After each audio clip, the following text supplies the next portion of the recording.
Hello అండి. ఇవైతే refills అనమాట. మన దోమ లిక్విడ్స్ రీఫిల్స్ అనమాట ఇవన్నీ కూడా. ఈ రీఫిల్స్ మళ్ళీ కొనక్కర్లేకుండా ఇంట్లోనే దాంట్లో రీఫిల్ అయితే లిక్విడ్ ఎలా తయారు చేయాలో చూపిస్తాను చూడండి. దీనికైతే దాల్చిన చెక్క, లవంగ, అలాగే హార్త్ కర్పూరం, అలాగే కుకింగ్ ఆయిల్ ఈ 4 చాలండి. చక్కని రీఫిల్స్ అయితే రెడీ చేసుకోవచ్చు అనమాట.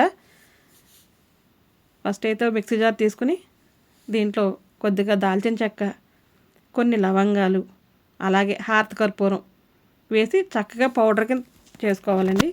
చేసుకున్న తర్వాత ఇదంతా ఒక బౌల్లోకి అయితే తీసుకోవాలి. ఈ లిక్విడ్ అయితే కనుక చాలా ఎఫెక్టివ్గా అయితే పనిచేస్తుందండి. ఎటువంటి హెల్త్ ప్రాబ్లమ్స్ ఉన్న వాళ్ళు కూడా ఇదైతే వాడచ్చు అనమాట. దోమలు ఇట్టే ఇంట్లోంచి మాయమైపోతాయి అనమాట. ఈ పౌడర్ అంతా బౌల్లో వేసి ఒక గ్లాసు వాటర్ అయితే వేసి బాగా మిక్స్ చేసి దీంట్లో కుకింగ్ ఆయిల్ అయితే వేసి ఒక స్పూన్ చక్కగా మిక్స్ అయితే చేసేయాలి.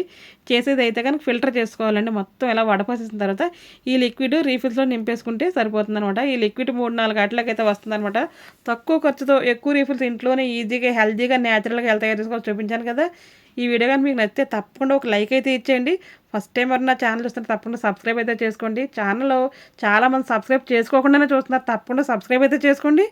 నచ్చిన వీడియోకి లైక్ ఇవ్వండి. మీరు ఇచ్చే లైక్ వల్ల నాకు చాలా అంటే చాలా యూస్ఫుల్గా అయితే ఉంటుందన్నమాట. దానికోసమే లైక్ అయితే ఇవ్వండి.